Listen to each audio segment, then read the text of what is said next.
When people aren't proactive in making the changes that they need to make in their business, change happens to them.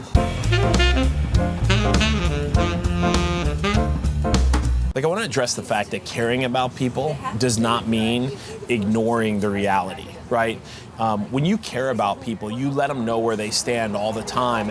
And you know, when they have lost their vigor, when they've lost their energy, and when they've lost their gumption, when they've lost their winning attitude, when they've lost their ability to make progression, and they start to wallow in misery and kind of their own failures and frustrations, like, you as a leader have to step in and have that uncomfortable conversation and maybe part ways. And that's not going to be popular. A lot of times people feel like you're taking something away from them, when really what you're doing is you're liberating them from the burden of what they're facing today.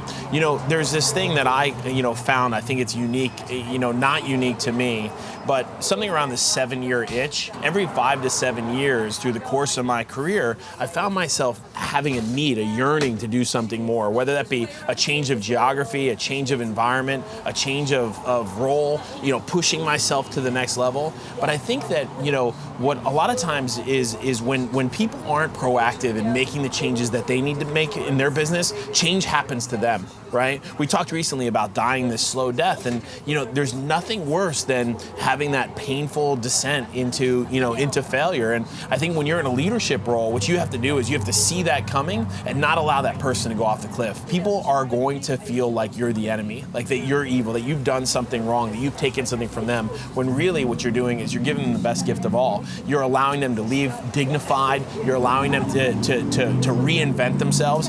And the truth of the matter is, it may just be, a temporary kind of detour, right? It may be something for them to regroup and move forward.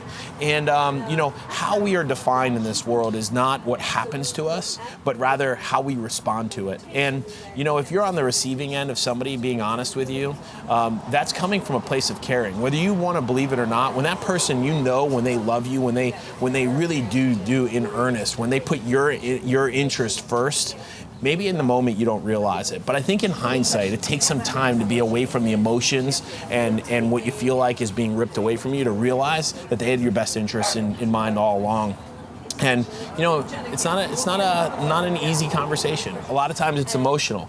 Leadership is hard that way, right? Is sometimes you have to make the decision, in spite of really caring about people and loving them, that you need to move in another direction. And don't be afraid. Don't be afraid to make that call. In the long run, they'll thank you.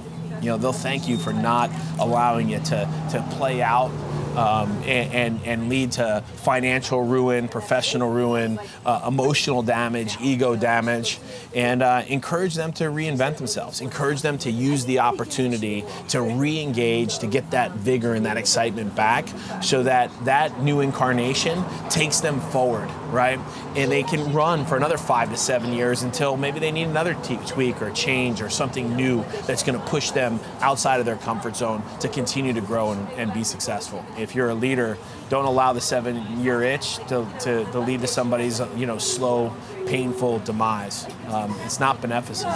If you really care about them, you got to make the change. You got to tell them where they stand, and you got to move them forward. And the good ones will respond.